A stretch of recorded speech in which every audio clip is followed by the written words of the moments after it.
Back live with you tonight, here on In Focus, and thanks for staying on Tuesday, CoGTA Minister Nkosazana Dlamini-Zuma gazetted regulations for the state of disaster over energy. The Gazette states that national government intends tackling with speed the impact of load shedding on livelihood, municipal services and the economy at large. For more on what is entailed in those regulations, we're joined by Outa Executive Director, Advocate Fick, as well as governance expert, Dr. Koma. Good evening to you all, and thank you very much for your time. Of course, the President declared the state of disaster. It took a while, but we eventually are beginning to see the regulations coming forward, in essence, to tell us what it's all about. We'll get into those details. But Advocate Fick, let me start with you. You are continuing with your efforts to have the implementation of the state of disaster reviewed. Why? Yes, because we do believe that the decision to firstly declare the whole electricity issue a disaster was irrational, and then declaring the state of disaster was irrational. It is not that we are against plans in order to alleviate the pressure that's on, each and every South African businesses. You can name it. It really, everybody feels the pain of load shedding. But load shedding, the plans that Eskom, just 2 days before the state of disaster was declared, was given to Parliament, are the plan that we need to implement. And they don't need a state of disaster to do that. I think the danger we see in declaring this a state of disaster lies in, various issues. But for example, the fact that we are scared that a contract like Car Powership will be pushed through, the fact that we know what happened during a very difficult time, COVID-19 and the lockdown and PPE corruption, and that there's, are we going to be faced with yet again just a magnitude of corruption? Yeah. So there's quite a few issues, and ultimately, the current legislation that is there, taking away the national state of disaster, make it possible for government to resolve this problem. Yeah. Why we think that a national state of disaster is miraculously going to, change a 15-year problem, I don't know.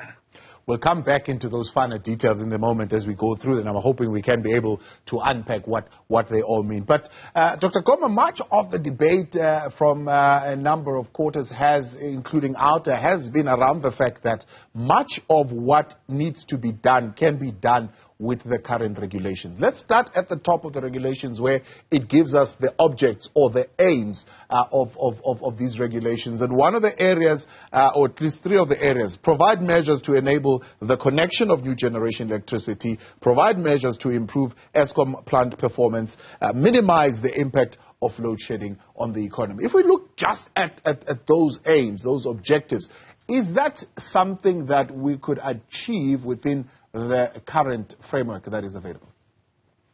Yes, Sabu.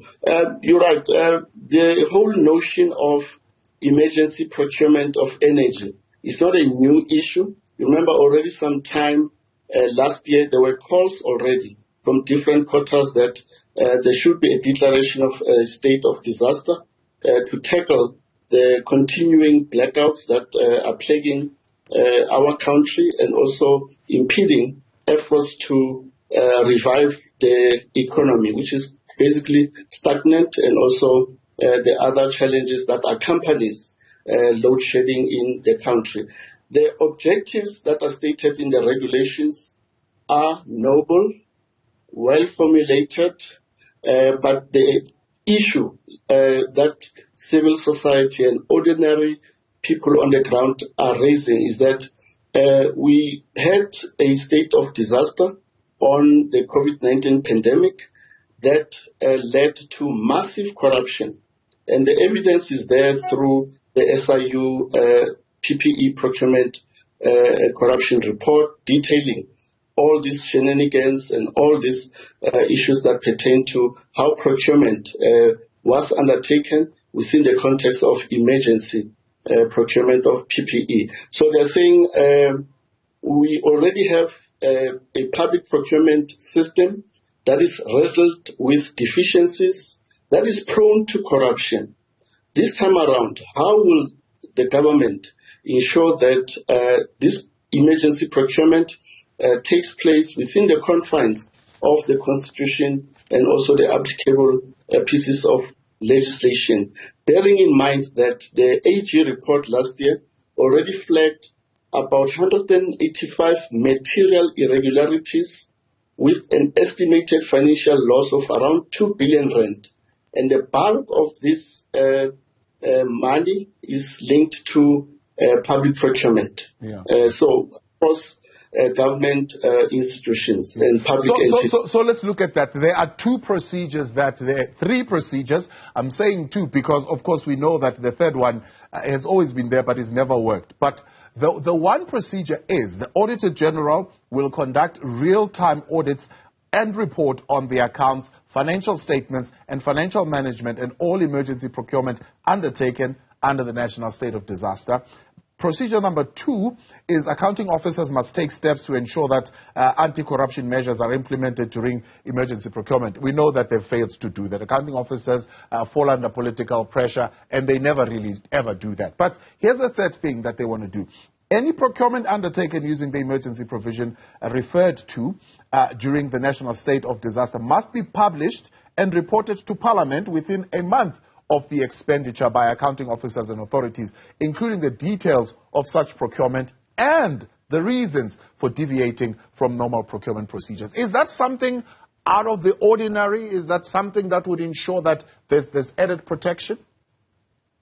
Not really extraordinary. In fact, what is silent in these regulations is what we call a coordinating and implementing agency or structure, more similar to the National Coronavirus Virus Command Council that was put in place between 2020 to 2021. So in these regulations, we don't see such a coordinating structure at the national level and the provincial level, and also what will be the role of the other key role players in terms of ensuring that there are proper safeguards in addition to the real-time audits that will be executed by the AG. So we can only expect Parliament to activate its oversight and accountability system over the executive through SCOPA and also the Parliamentary Committee on Public Enterprises as part of ensuring that there is proper execution of this emergency procurement. But this is not really extraordinary in terms of what have had in place before, during COVID, and also the experience in KZN as a result of the flood. Advocate Fick, one might argue, I suppose, in some quarters to say, well, one of the features that we didn't have during COVID-19 was the fact that Parliament was not working because, of course, measures was that nobody can gather. And therefore, Parliament could not exercise its oversight. In fact, the DA kept on asking for Parliament to be reopened so that it can exercise oversight on how this money is spent. Now, they are adding this as part of the regulation, and they will probably bring that as the argument as you're taking them to court. Without revealing your strategy, of course, of how you will argue, but do you think that would satisfy the concerns that you're having? No, I don't think so, because if you think about, how many people have been held accountable for PPE corruption?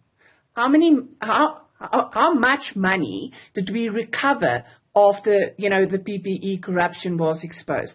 When it comes to Parliament, Parliament should be able to hold to account the executive. But if we go back to PPE corruption, if we go back to the corruption that happened, like the Prof has said, then, one wonders to what extent Parliament will now all of a sudden use their constitutional obligations in order to hold people to account.